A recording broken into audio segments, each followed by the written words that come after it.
So yeah, tell me that. Let's go back in time a little bit. How Okay. long you been doing this? Tell me about how you got into this. So, I was actually working. I grew up in Texas and I moved to Los Angeles, I think 1990, around there. And one of the jobs I got when I moved there was at a ballroom studio. Oh yeah, And that's right. so I have a little bit of that background. So I think it made it easier to hear this, probably more so than other people. But my dance teacher wanted to retire, and in 2000 I bought the school from her. So I came, and it was really, I mean, like, it was a hobby business. It Sure, wasn't, it wasn't very profitable. sure. And so, like, had to get everybody on automatic payments, and like, let's do a recital every year instead of every other. All the usual struggles. So we did that. I've had like complete admin staff turnover over the years, thank goodness. So I'm pretty pleased with the group I have now. But I've had the studio since 2000, like, it's a completely different business even from before COVID. So it feels brand new. Yeah, yeah, And yeah, yeah.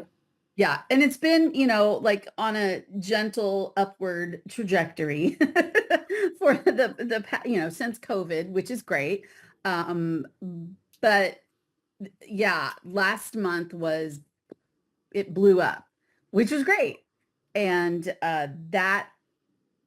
that's from doing what you're talking about, starting with the deposits and all that. So I only did it with my current people. So, like, we have a pre-registration normally every year at this time in May. And so I did the same idea, but all of a sudden we're going from 11 months to 12 months. We're going, yeah, you're going to do a deposit. Oh, and also I did three things. If you're only taking once a week in your, like, elementary school, you now have to come twice a week. So Yes. I did all three. Yeah, yeah. That's the right thing. You guys just did it so effectively and so much faster than most of the people, that we do with that. I heard a couple of things that I heard. I mean, at some point last month, you guys were already, $14,000 ahead of the previous year or something like that, and you were only 2 weeks into the month or something. Is that right? How did Right. that turn out? Do you know? Have you even So crunched the numbers yet? I do. So last year, our highest month was May because we had the regular May tuition plus pre-registration, which last year they paid for August. And which is great, but it's also terrifying because there's no money coming in really in July, Sure, just a tiny little bit. sure. They did pay tuition in June. It drops off. The people that aren't recital tend to go away. But anyway, so we did 70,000 last May. This May we did There 105,000. you go. Love So it, man. 35,000 more. Right, love it. And this is the tip of the iceberg. And I wanted to be clear about this too. Like, you haven't even implemented the front end stuff that we teach yet, like paid intros and all this other kind of stuff. You Working did, on it. you literally did $35,000 of additional income in 30 days without adding any additional students. Is that fair? That's correct. Yeah, if you're anything like me too, you're probably getting beat up in your social media feeds with ads that say add more students, add more students, add more students.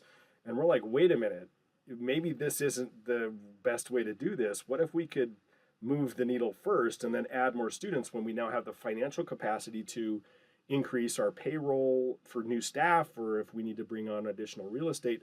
Like, those are the problems you're going to end up with bringing on the students. And I think a lot of studios have this problem where they can't outrun the staff problem and the real estate problem, but you are absolutely easily doing that. In 30 days, you did that. It's just awesome with no new students. So imagine what's going to happen now when we start cranking up that machine and getting those people enrolled with those down payments and stuff with the new people coming in. I can't wait to see what happens, man. You guys are going to kill it. Me too, because like, I'm looking forward to this being the last July that it's, No, there's no what are we gonna chance. do? Yeah, And yeah. the one of the nicest things for me is there's still August tuition coming in. That's right. For the people who didn't pay in full, there's going to be regular tuition coming in, and that's like, whew, because after July, which is always so low, and then going into August, and most people have already paid the tuition. It's just like it's tread water until September, and Yeah. How what do we we say, keep the lights on in the meantime is the yeah, struggle. And that's just not the struggle when you run it this way. yeah. And I just love that you can see that and that you're doing that. I wanted to make a comment on a couple of things also that you said. One is that you actually got into this not through traditional like ballet, tap, jazz dance classes, but through ballet, or excuse me, through ballroom dance. And way back in the day, like this, a lot of the systems that we're implementing now, frankly, that martial arts studios use, that some of the boutique gyms are starting, fitness gyms for adults are kind of starting to implement, they were developed by that group. Like these systems are not new, right? Mhm. There were ranking systems, and there were upgrades, and there were ways to move people through kind of the hierarchy in your studio rather than just hoping they come back in the fall. Like that's actually something that was developed by those guys. And I love what you said. That's like you were just more open to that idea than anything else. I feel like I spend a lot of my time de-indoctrinating people from how most studios do things, as opposed to like teaching them new stuff. You just Mhm. kind of came into it with a little bit of a more open mindset. Is that fair to That I was say? going to say, I think I just had a more open mind because it wasn't completely unfamiliar to me. And it's like, yeah, why wouldn't it work? Yeah, yeah. For Let's ballet. let's Yeah. uh, let's ask this question. Like, can you talk about like all change comes with a little bit of resistance? Did you run Mhm. into Mhm. resistance from your staff? Did you run into Yes. resistance from your new students? Just talk about that for a second. So when I first brought it to my staff, they were like, whoa, because I'm sure they don't consider themselves as salespeople. And I have no problem thinking of them that way. Yes. So, Yeah. or myself that way. But again, there's that resistance. So we dove into it. We did a lot of role playing. We did as much as we could.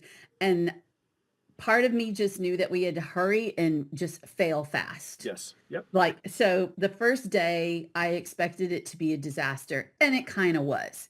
And they came to me afterwards. I'm like, okay, give me the feedback. Cause I made a point. I didn't do any of it myself. I did not want to be involved. Wow, So I didn't know that. Good for you. I'm gonna yeah, I brag didn't about you touch it. now. That's amazing.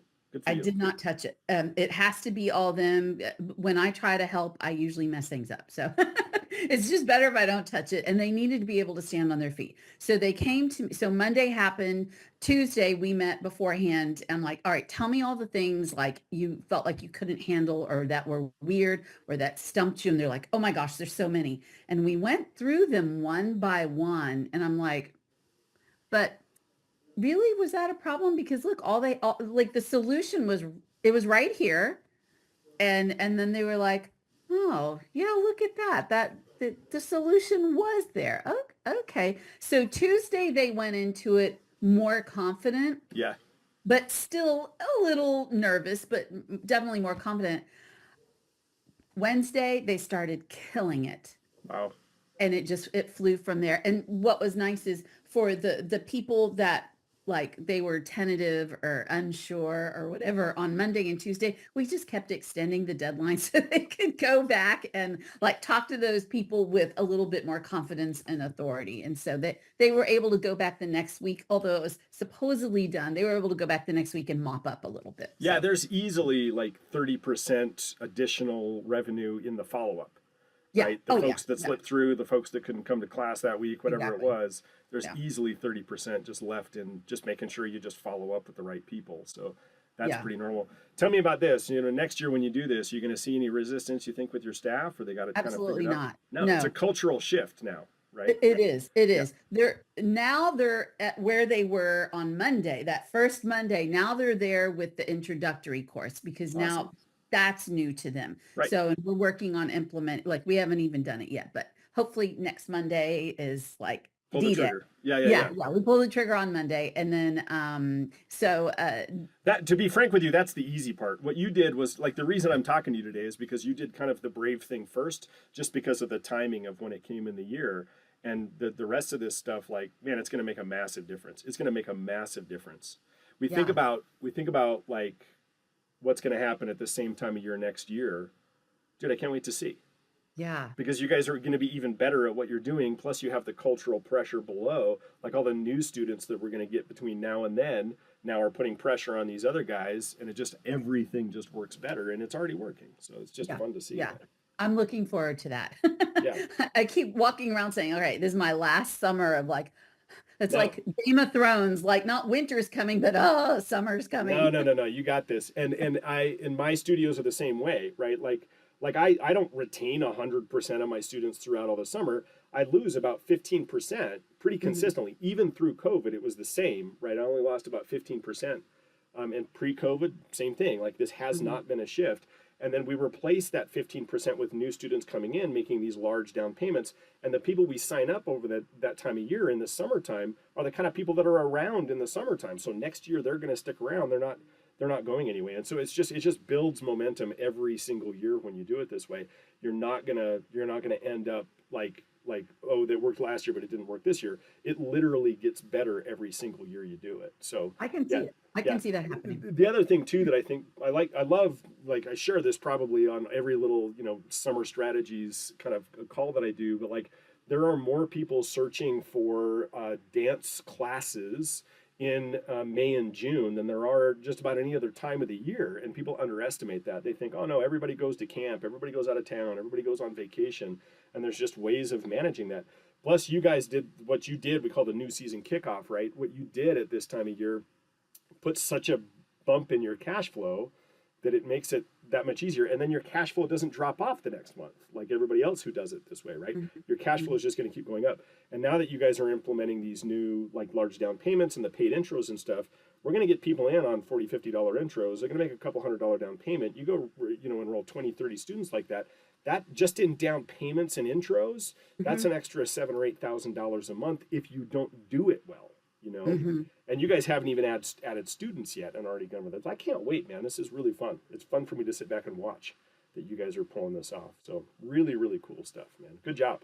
Talk a Okay. little bit about resistance from students or parents when you rolled out all this new programming. How hard was that? Was that a big thing you had to manage, or tell me about it? So again, I didn't manage any of Yeah. it. So Okay. my Touche. expectation was like, Yeah. they're going to do it. And I'm like, yeah, most of them are going to do it. For my staff, their expectation was it's too big a change for everybody. Hmm. And the funniest part is after the fact, I'm like, all right, how many people gave you actual pushback Right. about the deposit? Literally one person. Yep. Okay. How many people gave you uh like trouble with 12 months? None of them. Like, Interesting. Yep. but, Yep. I mean, how many gave you trouble over twice a week? And they're like, okay, there was this one family that blah, blah, blah, and they would do Saturdays, but Saturday, blah, blah, blah, whatever. I mean, it was like a small Negligible. handful of people.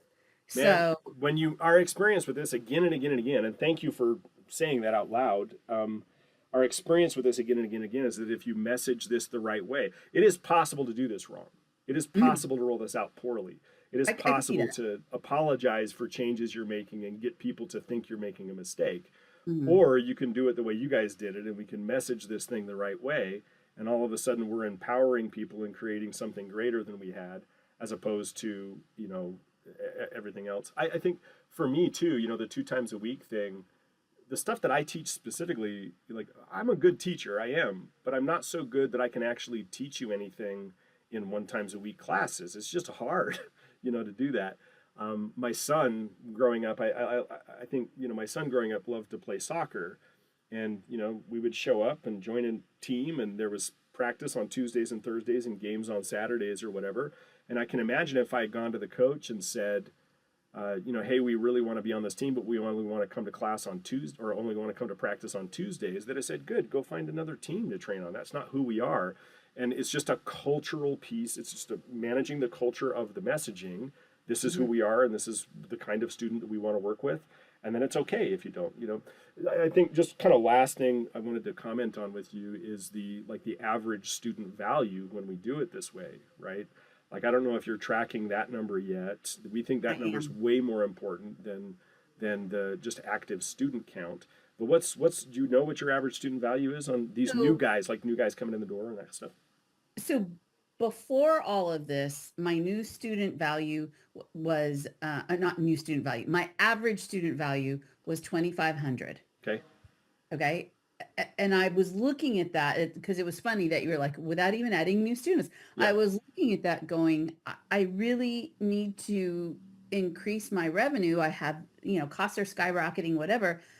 And I can either get more students or I need to increase my average student value by $500 Okay. to hit my target. And I haven't done the numbers since new registration because we still don't have everybody, Mhm. but like it's definitely going up. And so if I can bring keep getting the value up, then I have more students coming in. Like I'm definitely going to hit the target. Oh, Like you're going to hit the without a target. doubt. No, there's Like there's no question. I no mean, doubt. Yeah. you're about 30 days into this, and you're like Yeah. implementing so well, and it just happened to be the right time of year for you to throw some of this stuff Yeah. in the bucket. But no, there's no question. Your average student value easily is going to be up more than $500 from where. By the way, you might not know this, but industry average is between $600 and $800 per year for new students in the door. So I know your eyes get big. You might not know that. I talk to a lot of studios. Most of them are doing this like $50, $60 a month. Come do a one-time a week ballet class, $35 registration fee. They lose 80% of their students over the summertime, so they're only running really 10-month programs if they keep the beginner students that long. And so they're significantly, you're already 4 times higher than probably most of your competitors are. And I think nobody wants the world to work this way, but the fact of the matter is you are now so much more competitive in your area simply because if push comes to shove, you can outspend anybody else in the area. Like I know you have a great program. I know you're proud of what your teachers are accomplishing with the students, but that becomes less of a competitive edge, and the competitive edge is just simply your profitability when you get that high. Man, you're doing the right stuff and it's exciting to see. It's fun.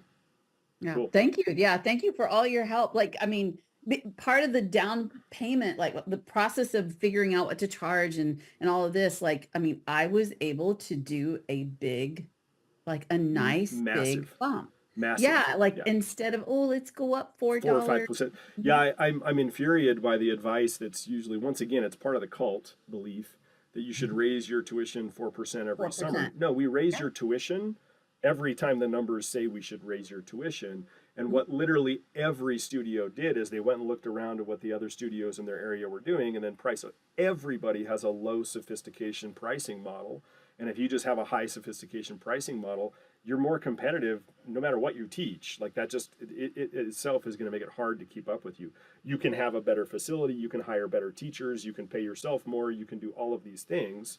Frankly, Marianne can be focused on the higher visionary stuff in her studio, and like it's just hard to compete with that. How are you going to compete with that? It's a good place to be. I think something else that that you've taught me is I'm focusing way more attention on programs Yes.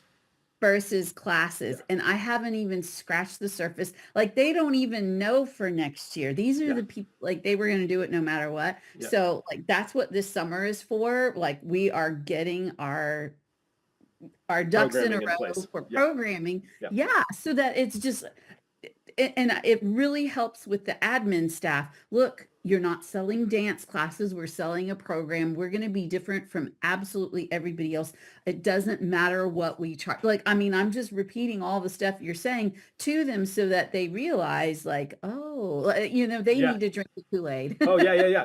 And I like, and then you learn that and you're like, well, of course that's the way this should be, right? How are we going to get these people the result that they want? It's not by this smorgasbord, pick and choose, make your own decisions, do whatever you want, don't commit. Like that's what all your competitors are doing. It's very much you guys are stepping in as authoritative figures that are respected by the new prospects that are coming in. And you're saying, this is what's going to get you the best result, as opposed to throwing your hands up and saying, well, I don't know, why don't you just go online and sign up for whatever makes most sense to you? Like, yes, that's not the way that we're going to get people the best result, right? Yeah, I keep telling, we need to, like, it's being commoditized and we need to absolutely step great. far away Love the from word. that. Yeah. Love the word. Love the word. Yeah, love it. Marianne, thanks, man. I really appreciate you spending some time. I think I feel a little bit like I'm kicking a dead horse every time I say this kind of stuff out loud. So to have people come on and say, no, this is what we did and this is what's working and this is the result we want. Just, you don't live in a magic city, right? No. No. Yeah. No, you don't live in a magic city. You live in a very slice of America city. Yep. And if you can do this, folks can do Anybody this. can. I'm Yeah. excited. It's just, it is a leap of faith. Yep. It is a leap of faith, You're but gonna have, yeah, if this isn't for you, if you're not willing to do something differently than what everybody else in your area is doing, but once you make yeah, that, why would you ever go back? Why would you ever do anything differently when you see those results? exactly. Love it. Exactly. So make the leap. Thanks, dude. I appreciate you meeting with me and chatting a little bit. And My while pleasure.